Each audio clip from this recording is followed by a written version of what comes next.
If there is any one thing common to all humans, regardless of race or age or ethnicity or the time period in which we lived, it is our longing for freedom.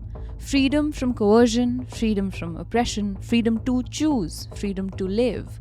But sometimes this freedom comes at a cost we don't even know we need to pay until it's far too late. Freedom is all one 17-year-old Pakistani British girl longed for, and freedom is what she never got. This is the story of that one 17-year-old. This is the story of Shafelia Ahmed.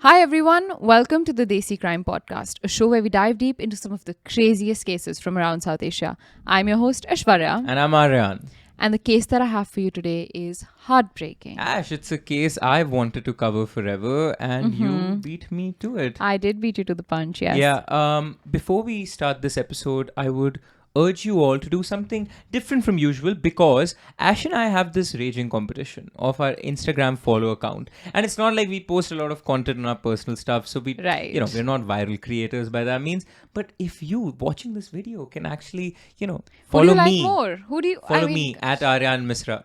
Follow me. I'm the far better host. Okay, and her username sucks. Aishwarya Singh IHS? What is it? No, S. Aishwarya Singh S, whatever it is. Aishwarya You don't Singh's. even need to know. But go follow at Aryaan Misra. We started this back in 2024 and the goal was for one of us to be declared a winner by the end of 2024. Anyway, let's I have won the 2024 challenge. Aryaan is supposed to now run a marathon. 5K, not a marathon. We discussed a 5K. And if you're already following us on Instagram and not following us on YouTube, subscribe. You know what to do. Or Spotify, hit the follow button. Do whatever. And now, on with the story for the day. Let's get on with it. For this case, I'm taking you back to the 15th of September 2003 inside the Great Sankey High School located in Warrington in England. It was a day like any other with the laughter and cackling of kids, the commands of the teachers and the constant hustle and bustle common to all schools. Inside that school that morning were three siblings having a private conversation nobody was meant to hear. Alisha Ahmed, Mavish Ahmed and Junaid Ahmed were talking about their missing older sister, 17-year-old Shafelia Ahmed, who nobody had seen since the 11th of September. But in the background, Shafilia's teacher, Miss Joanne Code, was listening to the kids talk with a pit in her stomach that made her so uncomfortable, she immediately alerted the police. Ash, which year is this? This is 2003. It was 11th September. That's 9/11. It is. It's 9/11, 2003. Yeah. Okay, thank God.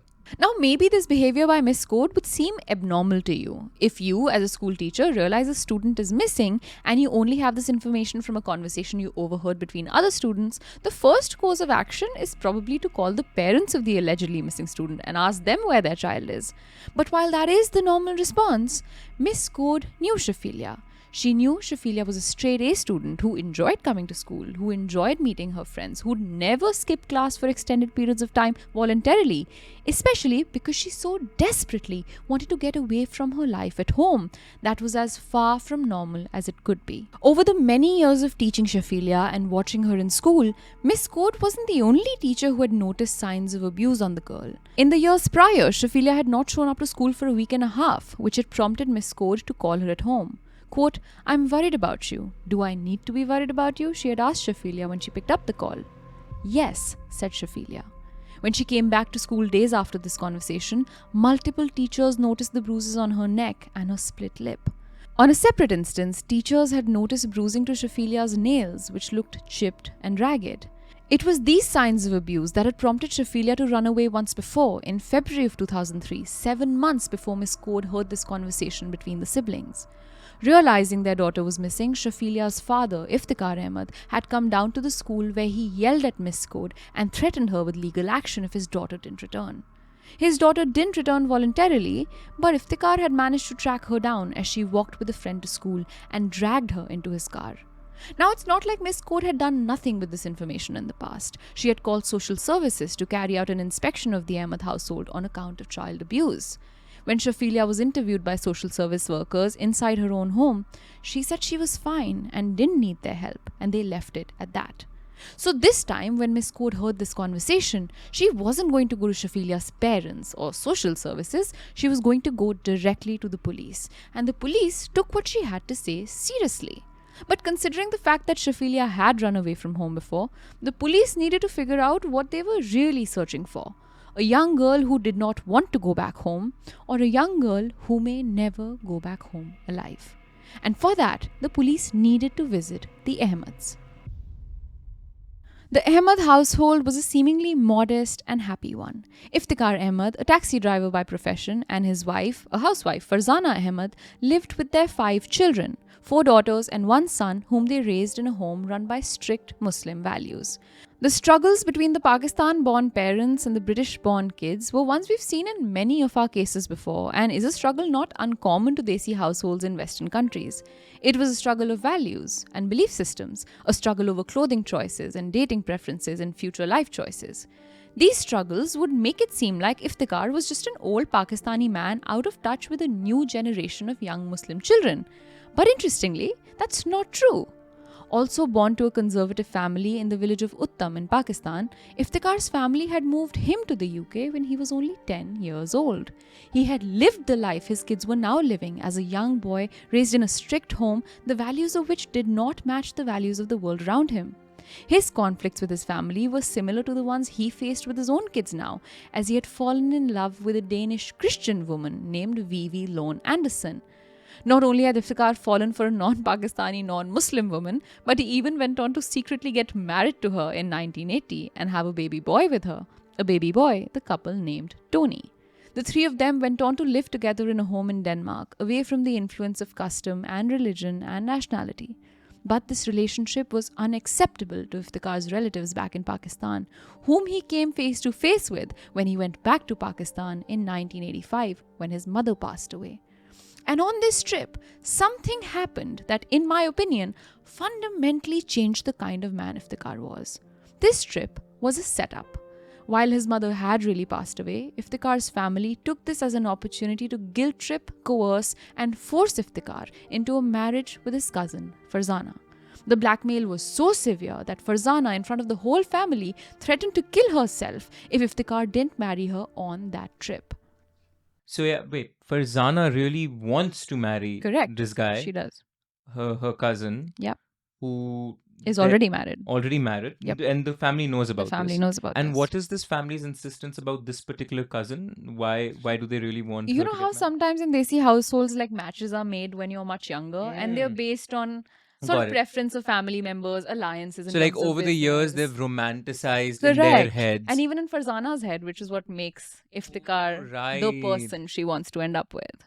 So she's in love with him. She's, for I mean, her version of her love, in but her yeah, version of yeah. wow. A heartbroken Iftikhar agreed and got married a second time and brought back his new bride to the UK, where his first wife, Vivi, had no idea her husband had betrayed her behind her back. In the UK, Iftikhar got a home in Bradford and asked Vivi to vacate their Denmark home and move into the new property, but did not tell her anything about Farzana. When Vivi moved into the home that she thought would be the new beginning of their life, not only did she learn that her husband had brought back another wife from Pakistan, but she also learned that this second wife, Farzana, was many months pregnant. Needless to say, Vivi filed for divorce the same month and moved out of the home, taking Tony with her forever. But Iftikhar's life had a lot going on even without Vivi and Tony. His second wife was pregnant with a beautiful baby girl the couple would go on to name Shafilea. And the moment Shafilea was born, Iftikhar forgot all about the life he had once lived.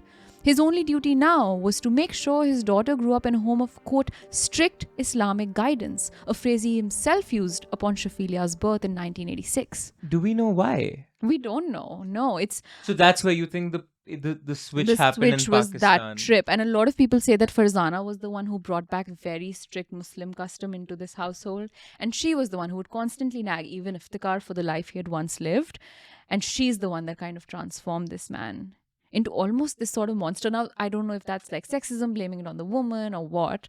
No, but clearly But there is some something has changed. ontological shift that has taken Correct. place between a man willing to date a Scandinavian woman Marrying and this. her. And Yeah. marrying her and this. Yeah, for sure. Funnily, this phrase, strict Islamic guidance that he used upon the birth of Shafilea, was a phrase Iftikhar had not lived up to in his own youth when he yearned for the freedom to make his own choices. His own ex-wife described him as, quote, happy and festive, the type who could make anyone laugh and have a good time. He liked discos, beer and dancing, and he flirted like other young Danish people. He could be a bit of a ladies' man, very Western, end quote. In fact, as a young man, he was known to hang out with his friends from all genders in a neighborhood outside Copenhagen called Freetown, Christiania, which is famous for its weed and is described as an anarchist commune. But for his daughter, he was going to make sure there was no way out of strict Islamic guidance. And make no mistake, like I said, Farzana wasn't much better. In fact, like I said, according to accounts of people who knew the family, Farzana was one of the biggest reasons Iftikhar had become a former shell of himself too.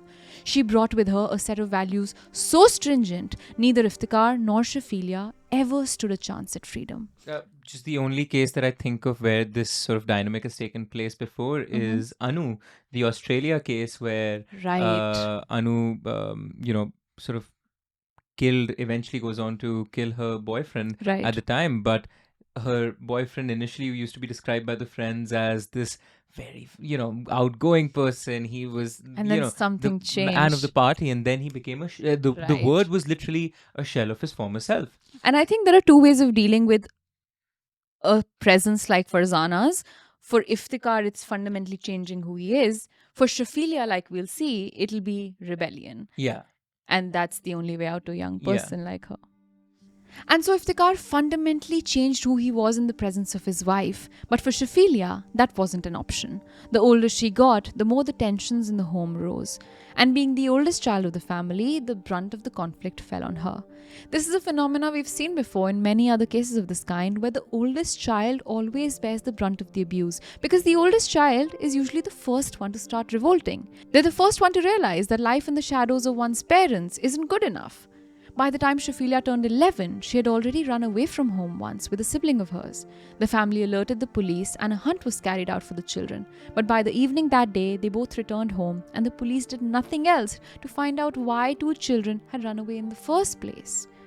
Between the ages of 11 and 15, Shafilea's conflicts with her parents had taken the shape of deep emotional and physical abuse over the fact that she was friends with non-Muslim girls, over the fact that she had male friends she made plans with or talked to in school, over the fact that she yearned to go to college and study law and become a solicitor one day, over the fact that as a 15-year-old, she had absolutely no interest in getting married or having children yet. In 2002, just a year before she vanished, Shafilea didn't show up to school for a week and a half, which led her teacher, Miss Code, straight to the Ahmed home, where she demanded to see Shafilea. But Iftikhar wouldn't allow Miss Code to enter. After an argument ensued between the two, he let her enter, and the moment Miss Code lay eyes on Shafilea, she knew something was wrong. Her head was bowing down, and her feet seemed like they barely had the energy to take another step. Miss Code asked what had happened, why she looked so troubled. Quote, she's throwing a tantrum because I won't let her go to school, Iftikhar shouted. Every time during this interaction that Miss Code tried to speak directly to Shafilea, Iftikhar wouldn't let her, even physically pushing Miss Code away at one point. But Miss Code wasn't letting go. She convinced Iftikhar to let Shafilea return to school the next day. But the next day, bruises and cuts and marks all over Shafilea's body told the story of what went down in the Ahmed home after Miss Code left. It was after this that Shafilea's German teacher and Miss Code alerted social services, but that went nowhere. By November of 2002, Shafilea had run away a second time, this time to a friend's home. But maybe it was just too much for a random family to take her in when her father moved hell and high water to try and get her back. And so soon enough, this friend's family dropped her right back at the doorstep of her abusive home. For running away and for daring to live, she was beaten up, verbally abused, locked inside the home, locked outside the home, stopped from going to school, and so much more. Slowly, Shafilea began confiding in more and more people about what she was experiencing at home. She told one of her closest friends, a girl named Sarah Bennett, that she had decided to color her hair and had found some acrylic nails she liked and had stuck on. Days later, though, when Sarah saw Shafilea without the hair color and the nails, she asked what happened. Farzana had seen Shafilea with the hair and the nails and had forced her into the washroom, where she washed the color off her hair and then proceeded to rip the nails off of Shafilea's fingers, leaving her nails bruised, after which Farzana called her own daughter a slut. When Shafilea got a job to save up some money for college, they locked her inside the house and forced her to quit her job, after which they took the £2,000 she had saved out of her bank account and transferred it into their own. A different friend, Laura Meadowcraft, had once found Shafilea sitting in a park in the middle of London winter after she hadn't shown up to school for 10 days. When Laura walked up to Shafilea to ask if she was okay, she noticed the bruises all over her neck and learnt that Iftikhar and Farzana had locked her out of the house without money, without a phone, without food, her school books, or the right clothes for the weather. While this abuse continued all throughout 2002, by January of 2003, Shafilea had had enough. A trip to Pakistan was coming up and she was terrified by what that meant. She knew her parents would try and get her married to someone without her consent, and so she decided to hatch a much better plan to run away this time. And this time she'd be using the help of a male friend named Mushtaq Bagas that some reports claim was even her boyfriend. According to a piece by The Guardian, the duo met at the end of 2002, right as the abuse was beginning to get out of hand, and Mushtaq had handed Shafilea a piece of paper with his number on it.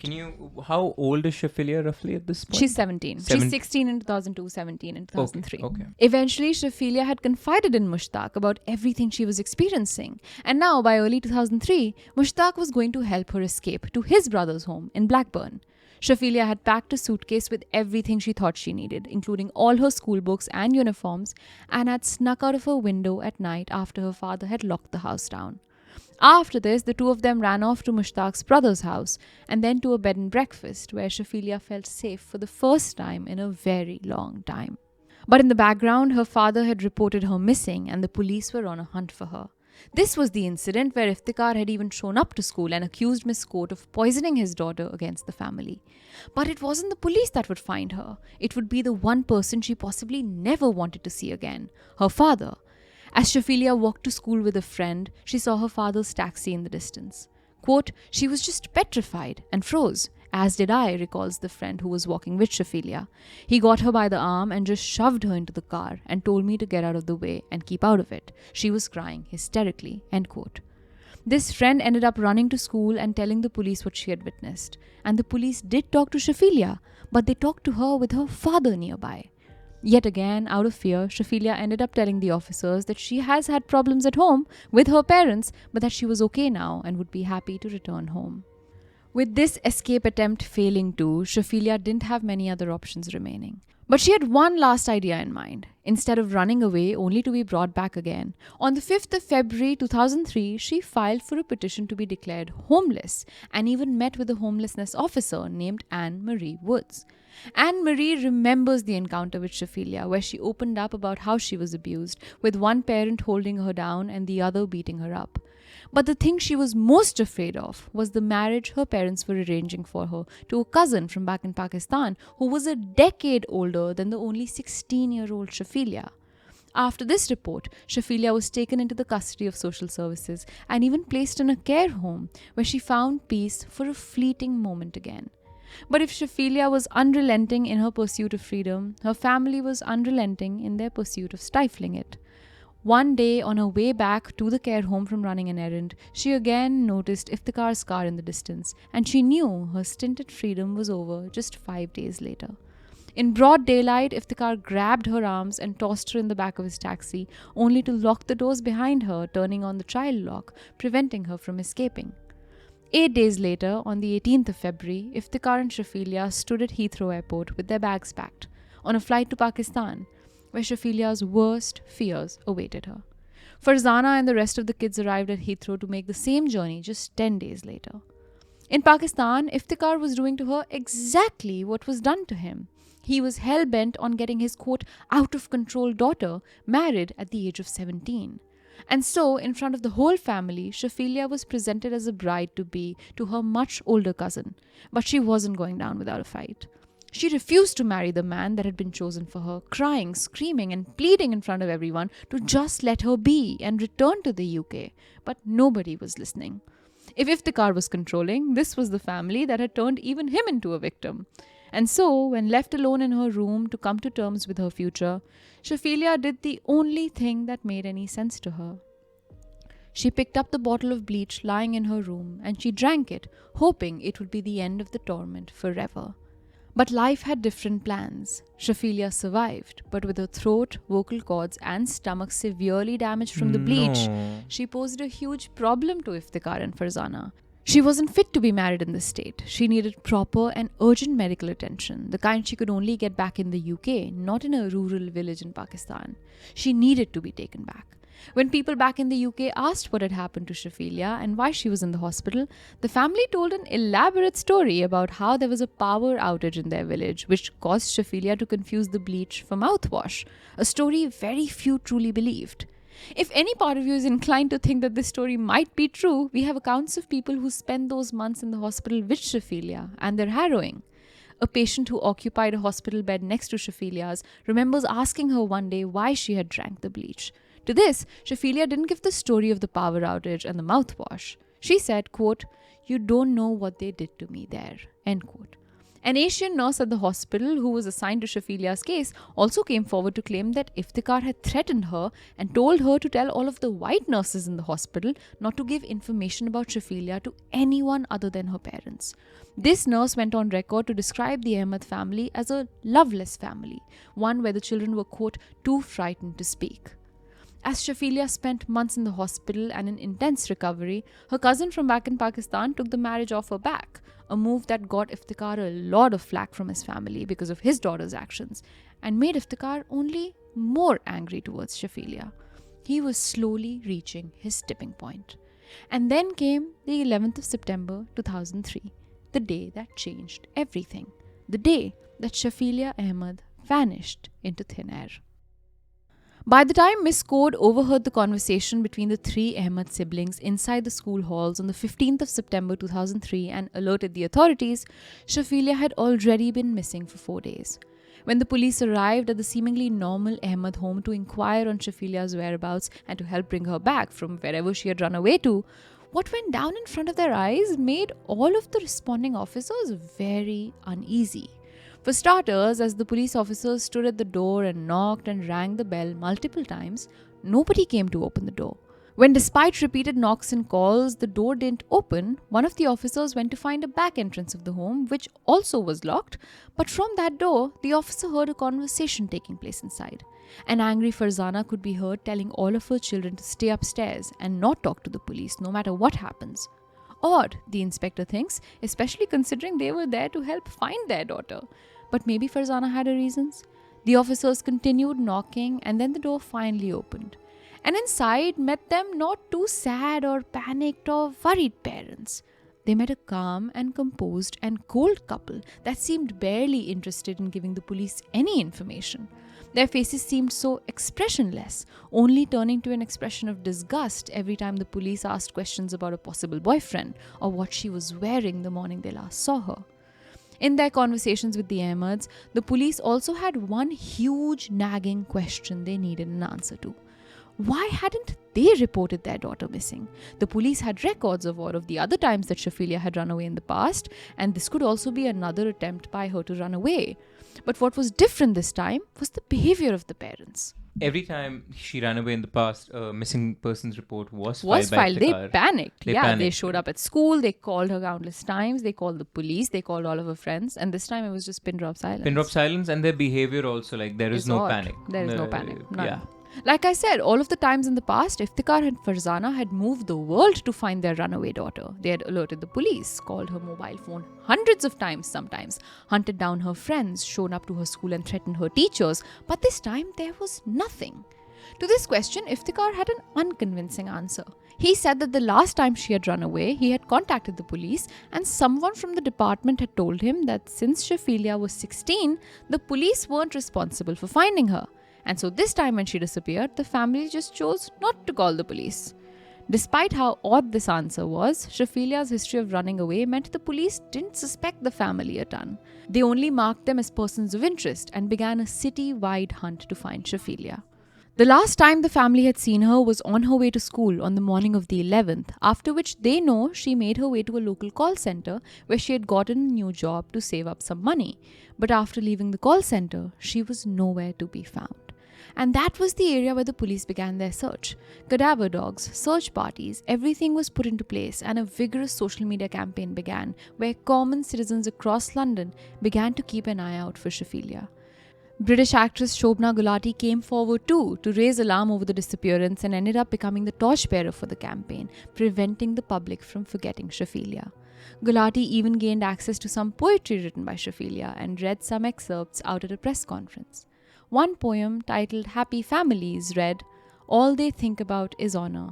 I was like a normal teenage kid, didn't ask too much, I just wanted to fit in. But my culture was different. I wish my parents would be proud of what I've done. Instead, I've brought them shame." End quote. In a different poem titled I Feel Trapped, she wrote, "I wish I could change the event. I should have killed myself instead. I'd rather have been dead, because now I have a burden on my chest. And now it won't go away, the guilt, the pain." End quote. Despite this widespread media campaign though, as weeks dragged on and nobody had sighted Shafelia, whispers about her disappearance being a case of honor killing began to make the rounds. Reports of Iftikhar's short temper reached the police, with one colleague telling the police he had once broken a window and punched him during a fit of rage, for which he was prosecuted and fined by the courts as well. One of his customers came to the police to also narrate an incident when Iftikhar had grabbed him by the necktie when all he said was he didn't have change for a £10 note. A different taxi driver that Iftikhar had worked with in the past told the police of an odd encounter when Iftikhar had said to him, "I know the Lake District inch by inch. I have toured a lot of times over there. If you kill a man, nobody can find the body." End quote. Is that an odd thing to say, Aryaan, about an area you know really well? Isn't it like... Yes, Aishwarya. Right? Like, Yeah, it's not Aishwarya, I have spent a lot of time in Bandra. Right. When I tell people about that place, I go, this nice bar around the corner. You'll love it. It's not a phrase. It's not like a euphemism for knowing. No, it's not like I know it like the back of my hand, Right, and I it's know what not I'll do that. with my hand is kill somebody. Right, Like it's that's not how that saying goes. Got it. I just wanted another opinion on... Yeah. But the fact that somebody recalls this precise thing, How odd I mean, I don't know if it's going to be helpful. I'm assuming it might, but Yeah, that's a great recall. it is. Now, Shafelia by this point had also missed an appointment with her doctor for a checkup for her injuries after the bleach incident, and that to everyone was really odd. She had never missed an appointment before, or so many days at school or her job. In the 2 months since she was last seen alive, the police had also managed to retrieve some CCTV footage, which they thought could possibly be of Shafelia and would prove that she was alive and well and had just run away. When this CCTV footage was shown to the Ahmeds, they vehemently agreed this was indeed Shafelia. But when the police showed the same footage to Miss Code, her school teacher, she said she was absolutely sure it was not Shafelia. With all of these weird details coming to the forefront, by November of 2003, the police were looking squarely at her parents and even ended up installing a listening device inside the Ahmed home to listen in on conversations for any possible clues. And these conversations were weird.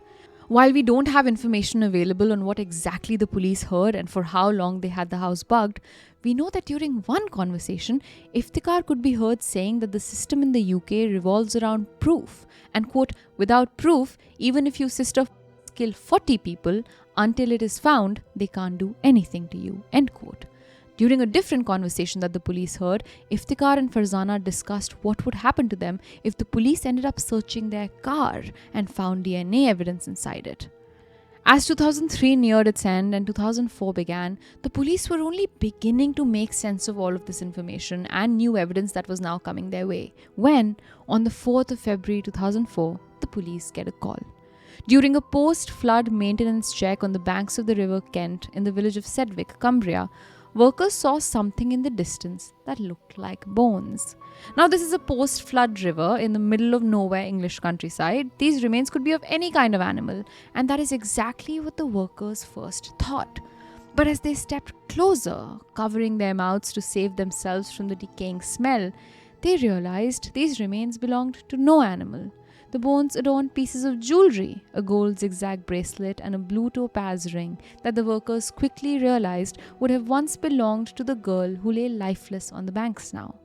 Quickly, the workers called the local police, who alerted the authorities across the UK, and within a day, the Ahmeds had been called to identify the jewelry to confirm that this was in fact 17-year-old Shafilea.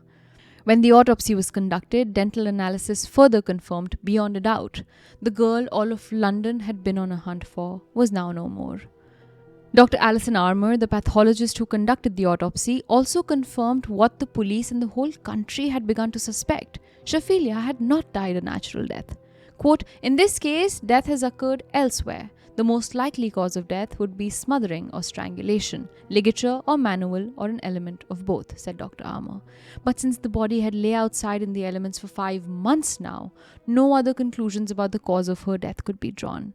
But these autopsy results, combined with the many months of suspicious behavior by the Ahmeds, combined with the history of abuse they knew Shafilea had gone through, was enough for the police to bring charges of not murder, because there wasn't enough proof for that yet, but charges of conspiracy to prevent the course of justice. Wow. Iftikhar Farzana and 6 other extended members of the Ahmed family were all put behind bars to await the beginning of a court proceeding. Now, this, I'm sure the police in the back of their mind are going, you have committed the Correct. murder, Right. but we want to have the best possible case around Exactly. you. So by conspiracy to hide, by doing that, by levying that charge, would they be capable of now doing a deeper investigation into them that they couldn't have done otherwise? Yes, absolutely. Yeah. And possibly like bringing in more charges later on. And that happens all the time in cases. Okay. So Yeah. basically, like this charge to cover up Is merely the beginning. is merely the beginning that allows them to let's say get a warrant to inspect the car. Precisely. Got it. But don't get too excited, listeners and Aryaan. I say this over and over again. When have our cases been that simple to end? By June of 2004, just 4 months after Shafilea's remains had been found, all members of the Ahmed family were released from prison on account of insufficient evidence, and even issued an official apology from the court for an arrest that wasn't backed by proper proof. Wow. And with that release, the case of Shafelia Ahmed's murder reached a screeching halt. The police had no idea what else to do. The testimony of Shafilia's teachers, the accounts of social service employees, the recordings from the home tap was all circumstantial evidence at best. This was a crime with no DNA proof or any eyewitness testimony. If there were any witnesses, none had come forward. And so the police shuffled the case file among many others and diverted attention to other cases, unaware that this case had an eyewitness. Not just one, it had 4. And one of those 4 was going to speak up 6 years later, in August of 2010. By the time August of 2010 rolled around, Iftikhar and Farzana had seemingly moved on with their life. But the problems they experienced with raising Shafilea didn't end with Shafilia's death. Like I said earlier in the episode, the oldest child isn't necessarily the problematic one. They're just the first one to defy their parents. With the Ahmed family's first child long gone, the younger siblings were beginning to realize why Shafilea rebelled against her parents, and they were beginning to rebel too. Alisha Ahmed, who was 21 by 2010, was just as desperate to leave her parents' home, but she took a route slightly different from the one Shafilea had. On the 25th of August 2010, just 2 weeks before the 7th anniversary of Shafilia's disappearance, Alisha organized an armed robbery of her own home. 3 armed robbers dressed in all black broke into the Ahmed home that evening, ransacking the home and stealing anything of value they could lay their hands on, when Farzana, the only adult in the home at the time, awoke from her sleep and rushed down to see what was causing the commotion. The moment the men saw Farzana, they hit her on the head with an iron rod, tied her up in the living room, and gagged her to prevent her from screaming. But somewhere in all of this commotion, the police ended up arriving on the scene of the Ahmed home and arrested the men, only to quickly realize that the men had been paid to conduct the robbery by Alisha herself. As Alisha sat in an investigation room getting grilled about why on earth she would want her own home stolen from and her own mother beaten and tied, Alisha broke down. She broke down and told the story of an abusive and controlling home, a home where she and her other 3 siblings had just 7 years ago witnessed the the murder of their older sister. Now, for a moment, one might think that in these circumstances, Alicia actually has motive to lie and push her parents under the bus to get a Exactly. lesser sentence, Yeah. right? For herself. And that is true. I can't deny that she has motive. But two rebuttals against that. Firstly, it is not normal for a child to get their own home robbed. Whatever prompted Alicia to do so had to be years of poor treatment at the hands of her own parents, for which she was lashing out.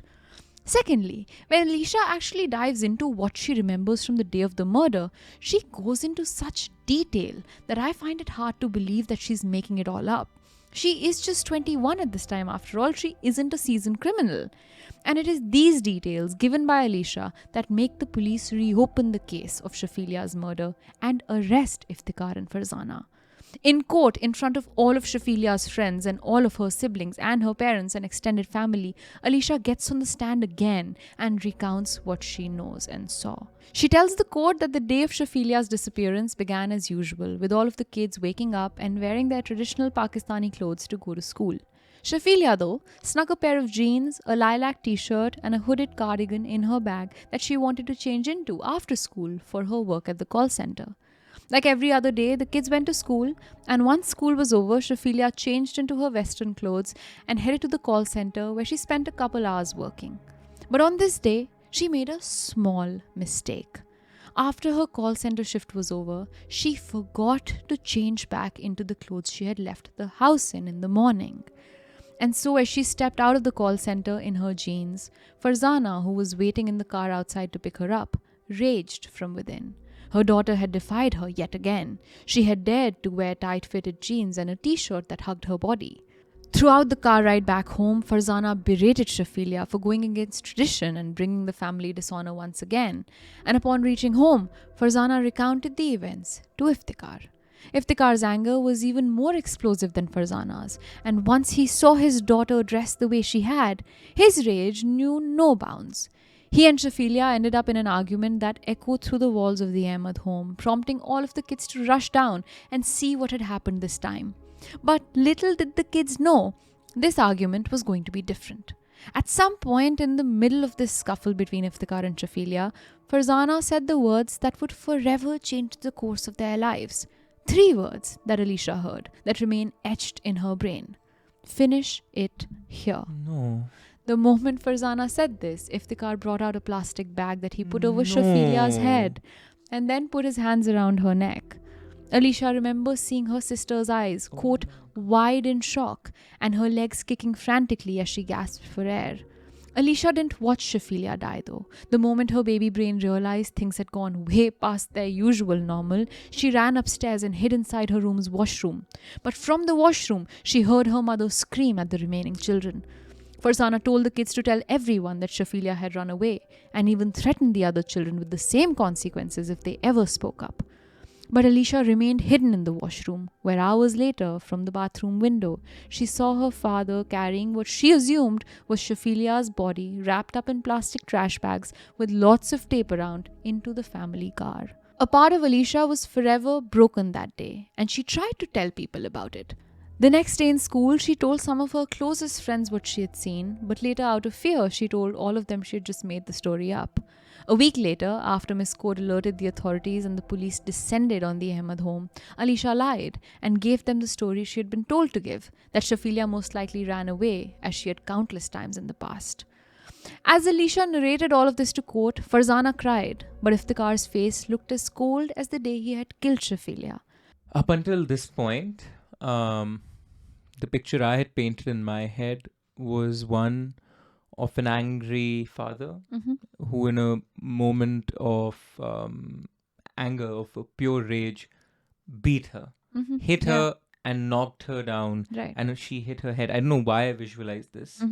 I never... That it was an accident still. Yeah, or it was more in the moment. Right. It was more in the moment, or it was an accident, but not the time that goes in fetching a plastic bag, Right. in giving the command to finish it here. Right.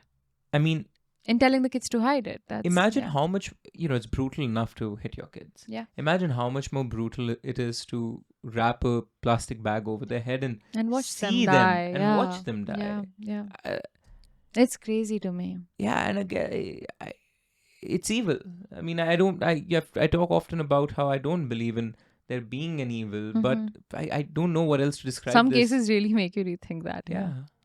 While Farzana initially pled not guilty to all charges and claimed she and her husband had nothing to do with the death of their daughter, at some point she changed that story, turned on her husband, and blamed the murder on him alone. She said that the evening of the murder, when she saw the fight between Iftikhar and Shafilea turn violent, she tried to intervene and get Iftikhar to back off, but she says he punched her and threatened to kill her if she stepped in between.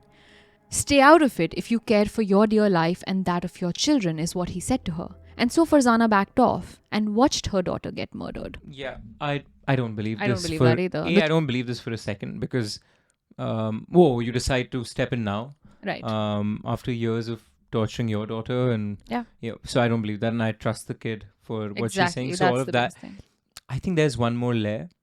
And I think this goes back to Farzana as a kid being, bombarded with this notion of the Iftikhar as a husband, as her lover, that she'll eventually get married to. I think there is some semblance of jealousy with the oldest daughter that might also be at play here, which might have exacerbated those conservative values and led her to the point of finish it. I think there is a lot of jealousy, and we've seen cases where the mother is jealous of the daughter for the father's attention. We've seen multiple variations of that. We've seen daughters being jealous of the attention the mom gets. I think that might be at play over here. I can totally see that. Iftikhar, in his statements to the court, said Farzana was lying and that he had nothing to do with Shafilia's death. But he also said that he loves his wife to, quote, bits, regardless of what she said in court.